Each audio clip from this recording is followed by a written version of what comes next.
From One Woman's Private Life Shared by author Nikki Fuller. The chapter is Because I Love You, I Will See You Soon. I left with my suitcase after kissing my daughter goodbye in our home.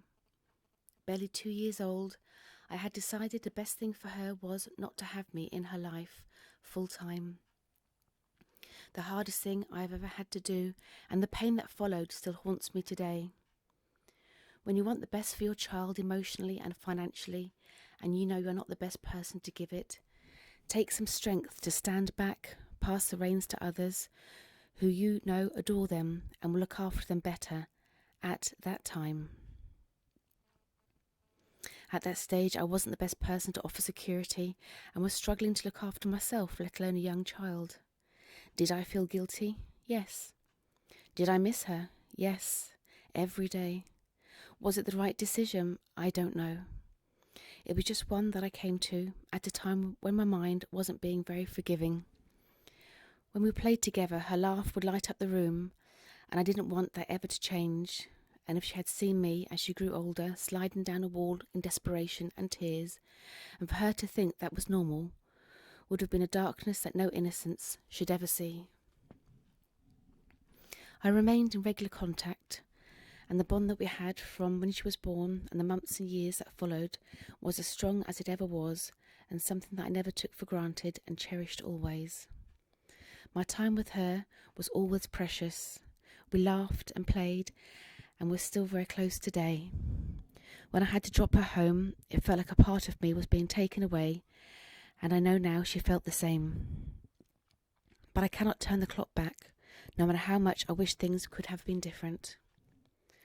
We all know we make decisions that in hindsight may have been not the wisest, but it was something that I felt I had to do because I loved her.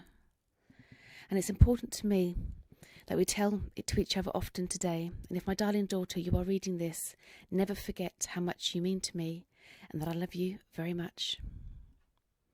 Have I got a stronger relationship with her now than if I had stayed? I don't know. I like to think so. Sometimes we all have to do things for a bigger purpose, and I see so much independence in her and strength of character with so much love to give, if not a little prickly like her mother sometimes. As people often comment, she is a mini-me, and I am very proud of her.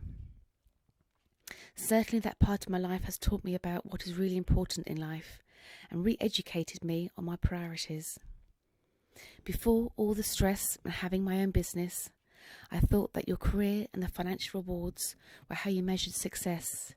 But being a mum and going through depression has shown me success is so much more. Success can be from the smallest thing, like having a good morning or a good day, to successfully making the right decision, to successfully keeping the bills paid, and successfully keeping the right frame of mind. Life is made of a tapestry of successes, interwoven with learning stories. It's about recognising that when you do something that is successful, that you give yourself a pat on the back and giving yourself some slack when things haven't gone to plan. I now make more time for things that are actually important, and into that category I include fun time, like standing around laughing with my daughter, allowing myself to do projects that I enjoy just for the hell of it, and even daydreaming, as that's where it all starts. It is important to be focused, and I'm an avid list maker, but to include some rest or social time is very important to my state of mind and my happiness and sense of fulfilment. I have allowed myself to move on. I have had to learn to forgive myself. It is something I will struggle with, and I still do. But if I don't, no one else will. And with forgiveness comes kindness. For so many years I shouted at myself what a loser I was, and how I'd got it all wrong and how stupid that must make me.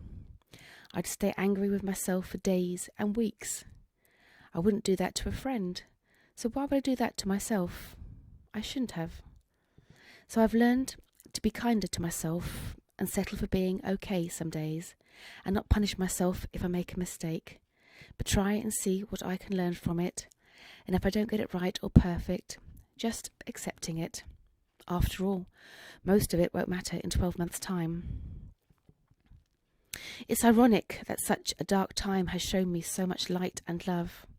It has shown me that when things get tough, rather than go ahead and hurt myself and hurt yourself, don't be afraid to alter your life's coordinates just temporarily, to enable you to move past the turbulence and rejoin your journey a bit further down the track, when the outlook seems a little clearer, and you can pick up some knowledge along the way, grow a little bit, and simply smile again, then even better.